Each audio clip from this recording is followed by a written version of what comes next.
you're anything like me or my hundreds and hundreds of clients that have experienced this, I'm sure that you're very, very clear at times that why you want to quit your addiction and that it's really, really important to you and it's urgent. But yet on the other side, you just can't seem to motivate yourself or get yourself to the point of actually doing something about it, and you keep putting it off. Well, today we're going to change that. I'm going to share with you a mental process where we go through 4 thoughts or 4 thinking processes that actually change your mind and break through this block that prevents you from taking action on what you really know that is so important for you to do. So I've spent the last 15 years specializing in addiction. I've helped many, many people over that time quit their addiction, all sorts of addiction.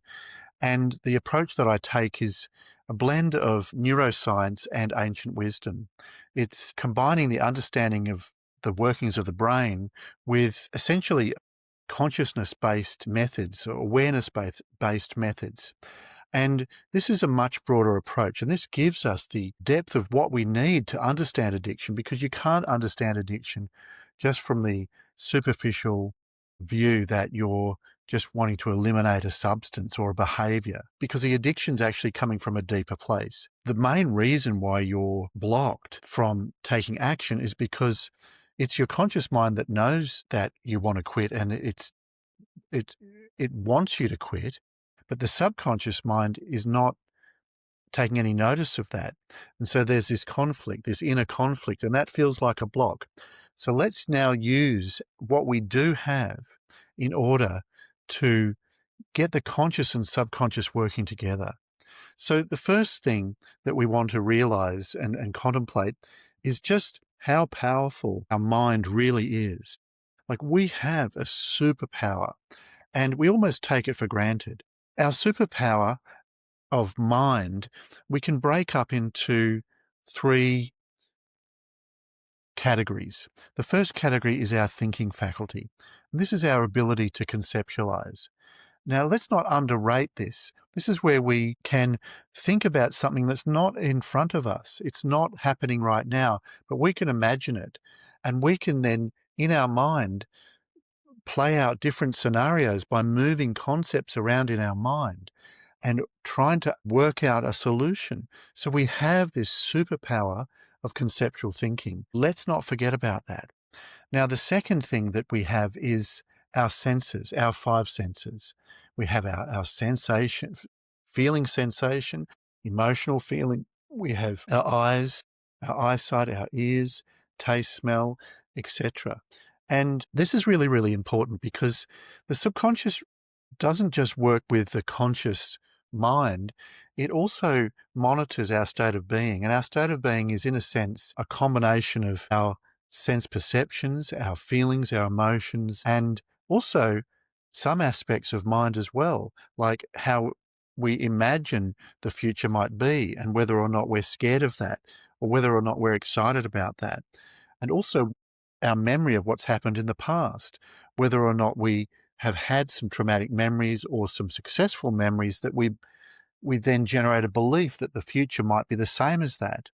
So our sense perception is a very rich source of information, and we need to engage in this if we're going to, in a sense, communicate and work with the subconscious. The third category of mind that I really want to emphasize is our awareness, the ability for us to be aware that we're thinking, to be aware that we're feeling or seeing or tasting or hearing. You see, and we can even be aware that we're aware. You see, that's very different to just the times when we're kind of immersed in our experiences. You know, the times when time just seems to go by and we don't even notice what we've been doing. We've just been in automatic pilot and then the day's over. That is when we've been aware enough in order to function throughout the day, but we haven't been aware enough to notice that we're aware, to actually be fully aware and present. Now, this is another superpower. In fact, everything else relies on this. because awareness is required for us to be aware of our sense data. Awareness is required in order for us to be conscious of our thinking, in fact, to be conscious of anything. So just contemplating the superpower of our mind, I think that, if we just contemplate that for a moment, how fortunate are we that we actually have this capability? I mean, if you look around at other creatures like animals, insects, birds, fish, how much of this faculty do they have? They might have the sense perception awareness. They might have awareness, but do they have awareness of awareness? And do they have the thinking capability? We know that animals have some thinking capability, but do they, we, they don't have the same level of high-powered sophistication that we do. A lot of animals can't count. They don't have the concepts of numbers and things like that. So our capabilities here, we are so fortunate, and we can actually employ these to help us quit our addiction. So that is the first thought that I really want you to contemplate. It's how fortunate we are that we have this superpower of our mind that we can actually utilize. The second thought is that I want you to contemplate is that life can change at any time. We often forget this, and we often try to create certainty and solidity, and we even delude ourselves that things are always going to be the same. But then suddenly things happen. You lose your job, or you meet someone new who shows you a whole new group of friends, or opens up your mind to a whole nother subject you never thought about, or somebody dies, or a baby is born, or you get married, or someone else gets married, or someone gets divorced. You gain money suddenly, or you lose money, or, there's so many changes that occur.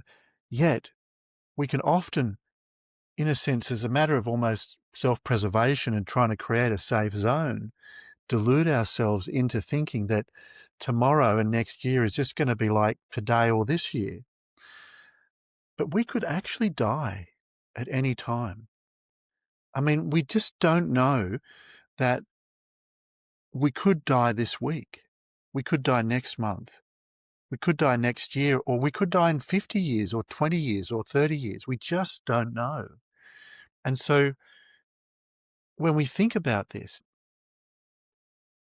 that means that it's not as if we have all the time in the world. We, in fact, don't know how much time we've got. And then the next thing to think about in terms of how things change is that what's important? What is important to us? Like, imagine if we were dying right now, and death could happen so suddenly that we have no way of preparing for it. We could be dying. Let's imagine we were dying right now. What do we wish that we had done? What do we wish that we had focused on and developed? And most people don't say that they wish they had more possessions at that point. It's often that they wished that they had, treated somebody in a better way, or that they'd had a better relationship, or that they hadn't wasted so much time, in a certain rut in their life, thinking that one day they'll be able to get out of it. One day magically everything will change, rather than putting effort into it. And addiction's a bit like that, where we're in a kind of a rut and in a groove that you kind of almost resign yourself to and feel like it's an impossible problem to solve. But when you are faced with the inevitability and certainty of your own mortality, that you're going to die, do you really want to live out the rest of your life? Do I really want to live out the rest of my life as an addicted person? Thankfully, I've given my addictions away, but I'm working on more subtle addictions like my self-centeredness. I mean, that's just as much an addiction as a substance addiction. It's actually it's even more harmful to some people depending on how selfish I really am. Do I want to stay in that rut? Or because time is short, maybe that's highly motivating to shake me out of this deluded bubble that everything will work itself out by itself. So that's the second of this important thoughts. The first one being how fortunate that we have this superpower of mind. The second is the uncertainty of change and that everything can change, anything can change at any time, including our own existence. And we've got to look at what's important. The third thought that I think is really important to contemplate is the truth of our own suffering. The fact that, and in particular, the suffering of addiction. You see, this suffering is very real. We know this. There's not only the suffering of the damage that we're experiencing, like the forgetfulness, the fatigue, the foggy mind, but there's also the guilt and the anxiety and the stress of our addiction often. And then there's the quality time that we take away from our relationships because of our addiction. And of course, there's the financial as well. There's so many areas that our addiction is causing us suffering in the present. And we know, because of cause and effect, that the suffering that we're experiencing now is because of our addiction, the consequences of having our addiction in the past, and it's led to where we are now. And we also know, because of our thinking superpower, that we can logically project forward that the suffering is also going to continue and get worse and worse. So the suffering of our addiction is very, very real. And it's only going to get worse if we don't do something about it. So the thought that I think is really important to really contemplate is actually the possibilities for change. You see, it's all too easy to kind of give up and think that it's impossible for us to change. And then or think that it is possible and that we're totally bulletproof and that we can do it later and that we'll get away with it and that it'll be okay. I mean, there's different forms of, delusion there. There's the delusion of optimism, over-optimism, and there's the delusion of over-pessimism, believing things that everything's going to be either work out okay magically or never change. So the thing is, we don't know what we don't know. So in terms of possibility, it's logical. We don't know what we don't know. So how do we find out what we don't know? And if we don't know things that we don't know, how do we know that it's impossible to change? The fact is, whatever we know now, we don't know everything. And I'm telling you that there is another way. And it's not a familiar, commonly known way. So you can actually end your addiction, but it requires that you step out of the known. It's step out of the limitations of what you think you know, because the solution is actually already available.